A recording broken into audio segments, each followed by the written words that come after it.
Hai guys, welcome back to my YouTube channel. Di video kali ini kita bakalan sharing tentang 20 pekerjaan apa sih yang cocok buat mahasiswa.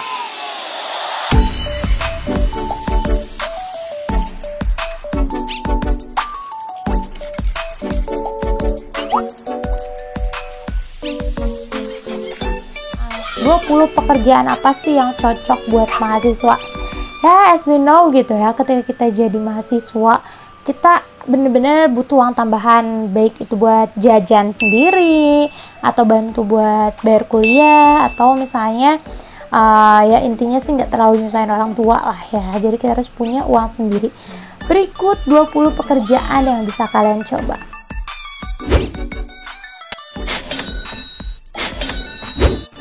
Yang pertama itu ada menjadi guru privat.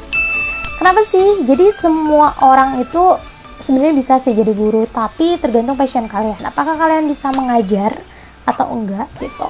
Dan itu penting banget. Apalagi ini bisa nambah pengalaman buat kalian yang jurusan pendidikan. Cocok banget nih buat jadi guru privat. Sebenarnya sih bukan uangnya ya, tapi pengalamannya itu, jam terbang ngajar kalian. Terus kalian bisa bangun relasi. Jadi ketika kalian udah lulus, itu tuh ya udah, kita udah punya kerjaan sendiri gitu. Mungkin lebih baik lagi kalau misalnya kita daftar ke orang ketika kita udah keluar dan punya beberapa pengalaman mengajar kayak gitu kan. Emang gila sih, bayarannya mahal juga, tahu nggak? Soalnya kita bisa dibayar tuh sejam bisa 50.000. Kebayangkan buat anak kuliah sejam 50.000 gitu. Tapi buat kalian yang cuman iseng-iseng aja buat ngajar, kayaknya ini gak cocok buat pekerjaan kalian. Cari tahu yang lain. Apa tuh? Kerjaan nomor 2 yaitu kalian bisa jaga toko. Yap, bener banget. Kalau misalnya kalian punya saudara atau misalnya punya tetangga yang butuh buat ngejagain tokonya atau jagain warnet lah ya, bisa. Nah, kalian bisa ikut nimbrung deh. Sebenarnya sih kalian bisa digaji 30.000 juga nggak apa-apa. Yang penting kan kalian punya uang sendiri buat mungkin bisa beli sendiri, nggak nyusahin orang tua, nggak usah minta sama orang tua kayak gitu. Lumayan loh, 30.000 kali sebulan lumayan 900.000 kan. Pekerjaan selanjutnya adalah reseller. Kalian bisa jadi reseller loh, apalagi misalnya saudara kalian punya jualan makanan, kerudung, baju. Nah, kalian bisa tawarin. Ini cocok banget buat kalian yang kuliahnya di bidang marketing atau bisnis kali ya. Kalian bisa punya pengalaman karena yang namanya reseller kan benar-benar berpikir otaknya kemana kita mau memasarkan produk-produk kita. Yang keempat yaitu penyiar radio. Jadi kalau misalnya kalian gimana nih, bingung, aku nggak bisa marketing, aku nggak bisa ngajar. Nah, kalian bisa jadi penyiar radio. Nah, tentunya penyiar radio ini harus yang bisa talkative ya, yang benar-benar bisa komunikatif orangnya. Jadi buat kalian yang suka ngomong, suka gaul sana sini, kalian bisa jadi penyiar radio karena ini pekerjaan yang hits lah ya. Kalau jadi penyiar radio kan bisa jadi eksis juga sana sini gitu ya. Ya cukup buat jajan, cukup buat kepopuleran kalian juga. Yang kelima adalah pelayan restoran. Jadi buat kalian yang ini bisa sih di semua jenjang ya, tapi tetap harus punya naluri hospitality gitu. Jadi kalau misalnya kalian mau jadi pelayan restoran, itu juga kayaknya kalian bisa di weekend kan, biasanya restoran weekend padat ya. Kalian bisa ngelamar jadi part time job di sana. Gaji 50.000 satu hari ya nggak apa-apa lah ya. Yang penting kan itu uang sendiri, halal lagi. Yang keenam adalah pegawai catering. Jadi biasanya catering itu membutuhkan penjaga stall guys. Nah, kalian bisa daftar jadi penjaga stallnya. Itu tuh biasanya digaji 50.000 sampai 70.000 selama dari jam 11 sampai jam 3 kali ya. Pokoknya kan Sabtu Minggu suka ada undangan tuh. Nah, kalian bisa daftar di situ. Pakai catering apa nanti siapa tahu ada yang butuh kan. Nah, kalian bisa jagain stall-stall undangan itu. Yang ketujuh jadi pewara atau MC. Buat kalian yang punya kemampuan public speaking yang bagus, untuk ngolah kemampuan kalian, kalian bisa jadi pewara atau MC. Kalian bisa gabung di organisasi tertentu, atau misalnya kalian nawarin diri awalnya gratis aja nggak apa-apa. Nanti lama-lama kan kalian punya relasi. Nah, kalian bagus, dikenal orang, itu bisa jadi kesempatan loh. Yang selanjutnya adalah pelatih ekstrakurikuler. Kalian yang kemarin di sekolahnya pas SMA-nya aktif di organisasi, kalian bisa ngajuin ke sekolah untuk menjadi pelatih ekstrakurikuler. Jadi kalian bisa nebeng-nebeng aja gitu ya ke sekolah, terus kalian lama-kelamaan udah ngelatih. Yang penting sih kalau sekolah udah dapet lomba tuh, udah daftar lomba terus mereka menang, nah pasti itu dipercayain ke kalian. So jadi intinya ability-nya dulu lah dimunculin, baru kalian dapet part-time job itu. Pekerjaan yang selanjutnya adalah ojek online. Jangan malu loh jadi ojek online. Sebenarnya pekerjaan ojol ini uangnya banyak juga kalau kalian rajin, bisa nyampe 100.000 sampai 200.000. Kebayangkan sehari coba ngojek terus, tapi kalian bisa dapat uang 100.000 sampai 200.000, atau pulang kuliah pun nggak apa-apa. Yang penting uangnya halal guys. Pekerjaan selanjutnya adalah menjadi YouTuber.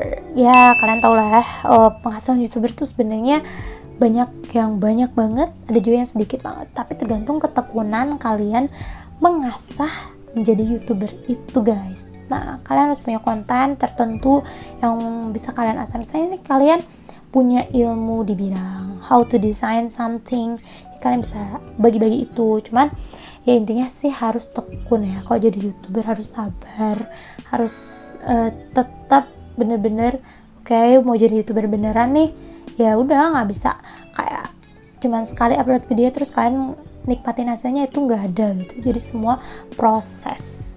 Pekerjaan selanjutnya adalah menjadi fotografer. Nah, kalau ini cocok banget buat kalian yang jurusan DKV. Kalian bisa daftar-daftar ke studio buat part time atau bilang aja gratis gitu.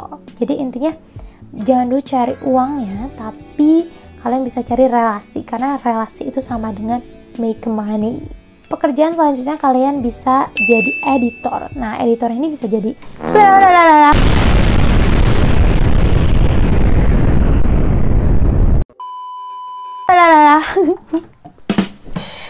Oke guys, sorry ya. Editor ini bisa jadi Editor ini bisa kalian sekalian jadi desainer juga ya. Desainer ini kayak desain logo, kan banyak banget nih orang-orang yang buka bisnis. Nah, kalian bisa nawarin jasa desain logo, bikin aja di IG. Open jasa desain logo. Nah, logo itu kan bukan logo aja, tapi bisa cover book, bisa desain yang banner-banner gitu. Itu kan sangat-sangat menguntungkan ya. Gak apa-apa deh per desain nih bayar 20.000 gitu. Kan kali berapa desain orang yang mau ngedesain juga banyak uangnya. Pekerjaan selanjutnya itu adalah asisten. Nah, kalian bisa jadi asisten make up atau asisten desainer yang suka jahit gitu. Pokoknya apa aja sih yang bisa kita lakuin dengan jiwa raga kita gitu, kemampuan kita. Kalau misalnya kita suka make up ya kita jadi asisten make up. Kalau kita bisa masak ya kita bantuin orang-orang masak gitu guys. Pekerjaan selanjutnya adalah kurir. Nah, kurir ini bisa seperangkat dengan ojek ya, ojek online gitu, karena kan udah ada aplikasinya. Tapi kalau misalnya kalian nih bingung juga kalau misalnya ojol tuh susah sih aplikasi daftarnya, nah kalian bisa jadi kurir. Kayak misalnya saudara kalian nih punya bisnis apa, jadi kurirnya nggak apa-apa. Atau ke toko-toko juga bisa jadi kurir gitu, as long as itu nggak ngeganggu kuliah kalian guys. Pekerjaan selanjutnya adalah admin online. Nah, kalian bisa jadi admin online kayak misalnya admin baju, admin Shopee, admin pokoknya yang jualan-jualan online deh. Kalian bisa tawarin diri kalian. Nah, untuk jadi admin biasanya itu tertarget ya. Jadi kalau misalnya kalian dapat berapa, bagi berapa komisinya gitu. Selanjutnya yaitu ada penerjemah. Buat kalian yang lagi kuliah di jurusan bahasa, kalian bisa jadi penerjemah. Jadi kalian bisa aja update di IG sedia penerjemah gitu, jasa penerjemah. Kan bayarannya gede juga tuh kalau penerjemah. Tapi kalian memang harus punya skill berbahasa yang baik di sini. Bukan skill bahasa aja sih, tapi skill tulisan juga harus bagus ya kalau jadi penerjemah. Terus pekerjaan selanjutnya adalah nulis blog. Nah, siapa sih yang nggak tahu kalau penulis blog itu pasti banyak uangnya. Yang penting telaten aja, kayak YouTube aja sih sama. Nulis blog itu sama kayak kita punya ilmu nih, atau kita pengetahuan, atau kita punya informasi, lalu kita tulis di blognya. Jangan salah loh, sebenarnya penulis blog itu kalau udah terkenal ya banyak duitnya. Pekerjaan selanjutnya, kalian bisa sampingan jadi IO, jadi event organizer. Nah, kalian bisa jadi WO, nebeng-nebeng jadi WO, karena itu kan butuh orang banyak ya, atau event-event yang diorganize sama orang besar. Nah, itu juga bisa jadi pekerjaan sampingan kalian. Terus pekerjaan selanjutnya adalah bekerja di laundry. Nah, nyuci nih, ya kan, nyuci. Kok anak kuliah ngelondri sih? Ya nggak apa-apa, siapa bilang itu nggak boleh gitu kan, as long as itu halal. Ya orang kita makan juga pakai duit kita gitu ya, pakai hasil keringat kita gitu. Orang yang nyinyirin kita itu kan belum tentu dia kalau kita kesusahan dia ngasih duitnya gitu. Jadi ya udah, kita hidup tuh emang harus realistis gitu. Gak apa-apa buat sekarang kayak nyuci-nyuci gitu kan, tapi kan nanti kita nggak tahu, karena yang kita cari itu adalah potensi usaha dalam diri kita gitu guys, bukan gengsi-gengsi. Kerja nyuci gengsi, nggak kayak gitu guys. Selain kita dapat uangnya, kita dapat pengalaman, dapat relasi, tapi kita juga ngelatih kemandirian kita buat usaha gitu, yang paling penting. Dan yang terakhir pekerjaannya adalah cuci piring. Ini juga sama ya, kalian bisa kayak ke nasi goreng pinggir jalan, tawarin diri buat cuci piring meskipun cuma 20.000, lumayan kan, kayak cuman buat sambil baca-baca tugas juga bisa di sana gitu. Habis cuci piring, ya habis kuliah kita bantuin kayak gitu. Yang penting sih hidup mah ya, yang penting bermanfaat ya bagi orang lain gitu, tapi jangan sampai dimanfaatin. Oke guys, mungkin itu aja, 20 atau lebih mungkin ya, aku nggak tahu sih tadi berapa, 20 pekerjaan yang bisa bantuin kalian cari uang saat kuliah kalian. Ingat ya, hidup mah perih. Jadi intinya sih jangan gengsi sama pekerjaan apa yang kalian lalui, karena itu sebenarnya kalian lagi ngelatih potensi diri gitu. Belum tentu kan kita kerja ini nanti pas udah lulus kerja apa, nggak ada yang tahu guys. Yang penting usaha dulu gitu ya. Oke, well, semoga bermanfaat, dan jangan lupa pekerjaan ini hanya sampingan ya, tetap utamain kuliah kalian. See you on next video.